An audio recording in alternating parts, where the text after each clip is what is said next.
মাত্র 20 টাকা খরচ করে আমার মতো এই সুস্বাদু ফ্রেঞ্চ ফ্রাইটা আপনিও বাসায় তৈরি করে খেতে পারবেন। আমি শেফ বিলাল রেস্টুরেন্টে এই ফ্রেঞ্চ ফ্রাইটা কিভাবে করেছি সম্পূর্ণ রেসিপিটা আপনাদেরকে দেখানোর চেষ্টা করব। এই ফ্রেঞ্চ ফ্রাইটা একেবারে মচমচা হয়ে থাকে, আর আমি কিভাবে করে থাকি ভিডিওটা না টেনে শেষ পর্যন্ত দেখার চেষ্টা করবেন, তাহলে আপনিও শিখতে পারবেন। বর্তমানে আলুর দাম খুবই কম, তাই আর দেরি না করে আপনারা এখনই আমার মতো করে ফ্রেঞ্চ ফ্রাইটা করে ডিপ ফ্রিজে রেখে দেন, সারা বছর রেখে রেখে খেতে পারবেন। আমার এখানে বড় বড় 10 কেজি আলু আছে, আর আলুগুলো ভালো করে ছিলে ওয়াশ করে নিয়েছি, তারপরে সুন্দর করে কাটার দিয়ে কেটে নিয়েছি।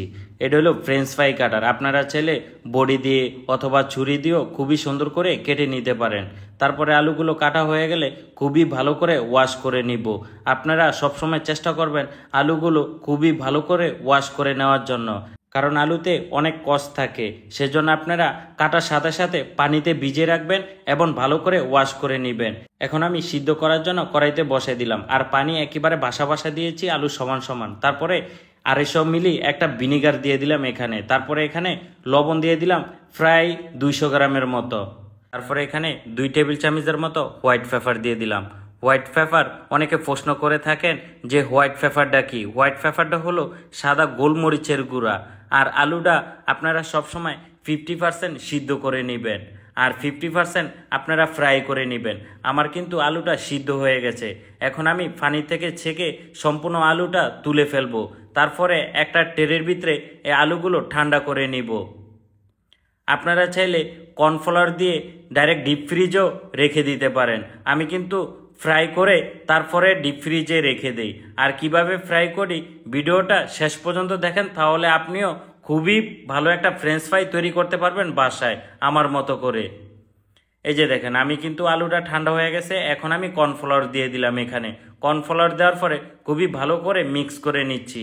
এখন আমি অল্প একটু পানি দিয়ে দিবে এখানে, তারপরে এখানে একটু ডিমও দিয়ে দিব। ডিম দেওয়ার পরে খুবই ভালো করে মিক্স করে নিব।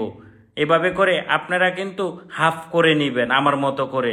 আমরা কিন্তু সবসময় এভাবে হাফ করে তারপরে ঠান্ডা হওয়ার পরে আবার ডিপ ফ্রিজে রেখে দেই। যখন আমাদের অর্ডার আসে এক অর্ডার করে আমরা ফ্রাই করে থাকি।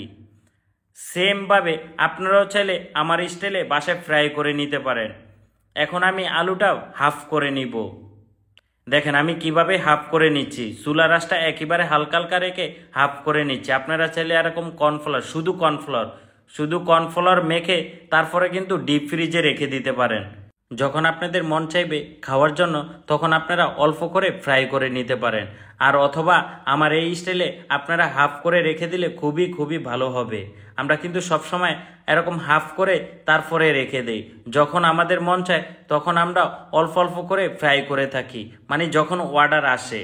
আমরা এই যে দেখেন ফলি ভরে তারপরে ডিপ ফ্রিজে রেখে দিব।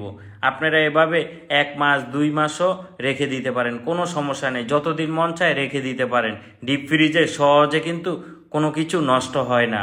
এখন আমি 1 অর্ডার ফ্রেঞ্চ ফ্রাই করে নিব। আর এটা হলো আগের বার করেছি হাফ, এখন করব ফুল। এই যে দেখেন আমার ফুলটা কত সুন্দর একটা কালার চলে আসলো। আমি কিন্তু কড়াইতেও করেছি, তারপরে ডিপ ফ্রায়ারেও করেছি।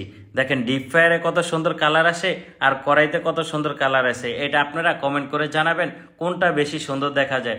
অবশ্যই কিন্তু আপনারা কমেন্ট করে আমাকে জানাবেন, তাহলে আমি বুঝতে পারবো কোনটা বেশি সুন্দর হয়েছে। বন্ধুরা আমরা কিন্তু সবসময় এভাবেই রেস্টুরেন্টে ফ্রেঞ্চ ফ্রাই করে থাকি। ভিডিওটা ভালো লাগলে অবশ্যই একটু লাইক কমেন্ট শেয়ার করে দিবেন। আমার একটা ইউটিউব চ্যানেল আছে কিচেন বাই, প্লিজ সবাই একটু সাবস্ক্রাইব করে দিবেন।